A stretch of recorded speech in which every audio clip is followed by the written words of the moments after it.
Malignant, baby. You said it was made by the guy who directed Scream? No. No. The Conjuring. Oh, really? Yeah. Okay. What did he direct before The Conjuring? Saw. Okay, that's what I was trying to think of. It was an S. I knew it. And then he continued to write the Saw movies, but he didn't direct them. He wrote like up to the third or fourth one or something. Mm-hmm. And then he just started making his own shit with Blumhouse, I think. I don't know. Is Conjuring Blumhouse? I just feel like everything's Blumhouse at this point. I know Insidious is Blumhouse. Yeah. Insidious is also James Wan. He's kind of got a chokehold on horror movies, huh? Yeah, he did the first two Insidious movies, but not the third. And I think he did the first two Conjurings. And then he did Aquaman. Wow. Yeah. And then he did Malignant. Well, Malignant's cool. I liked it. Yeah, fun. it was good. It wasn't scary at all. No. It was a bad horror movie, but I thought it was a good movie, an entertaining movie. Yeah, it was entertaining. I had a lot of fun watching it. Yeah, it was fucking crazy. Yeah. I had a lot of fun guessing what was going on with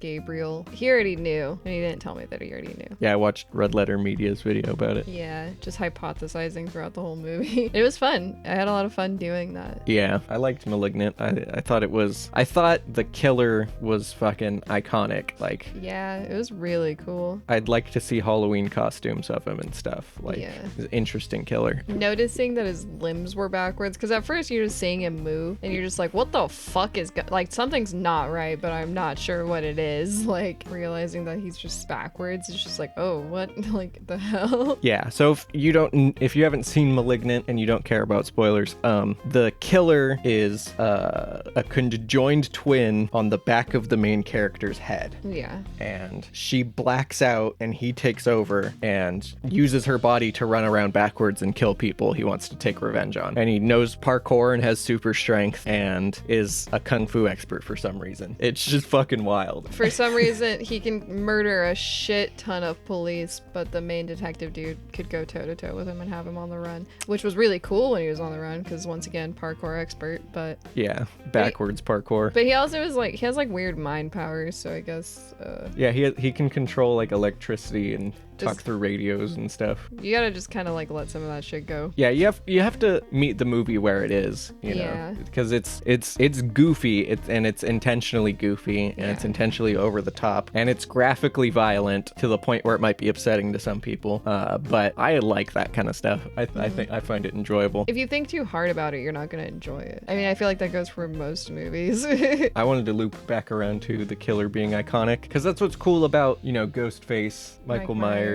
Jason, All, Freddy. all the slashers are good. They got iconic character designs, and I feel like that's kind of been lacking in horror movies. Because like, look at Bathsheba in The Conjuring. Like, it's just like dirty old lady, you know, like Yeah. not super iconic character design. Just make an old lady. The killer Gabriel, super iconic. Great character design. Yeah, The he's fucking cool. hair in front of the face and the fucking running backwards and the knife. Oh yeah, his weapon is cool. Yeah, and his parkour. Yeah, his parkour is iconic for sure. If that fucking thing was chasing me, dude. I'd be so scared. I'd be just so scared. All those cops that were trying to go after him when he was murdering them all. Yeah. They were brave. Really. Truly. Yeah. And surprisingly good action in that movie. Yeah. You wouldn't expect it to be an action movie, but at the end it just turns into an action movie for a couple of scenes. And it's good. Like, Yeah. he throws a chair at the dude.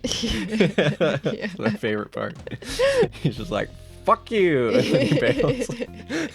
Yeah, the action was very fun to watch. There was these really cool top-down shots that they kept doing above like the buildings, like the house, so you could see in the rooms. And it was usually when like I think the main character was running away. I loved those shots. Those were always like, oh yay, we're doing this again.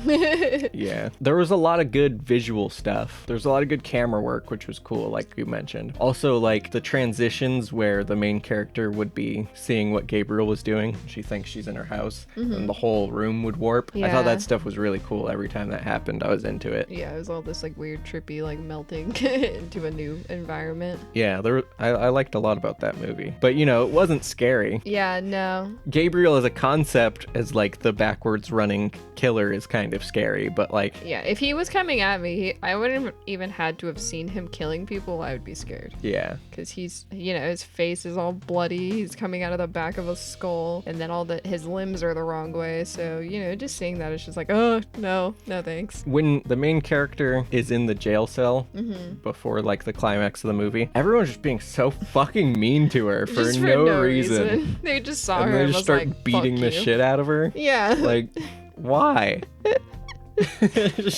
She didn't do anything. Yeah, I don't. It was just like they picked the weak link or something. Yeah, it was whack. Yeah. But they fucked up because they all died. Brutally. Yeah. Just so bad. Yeah, it was crazy.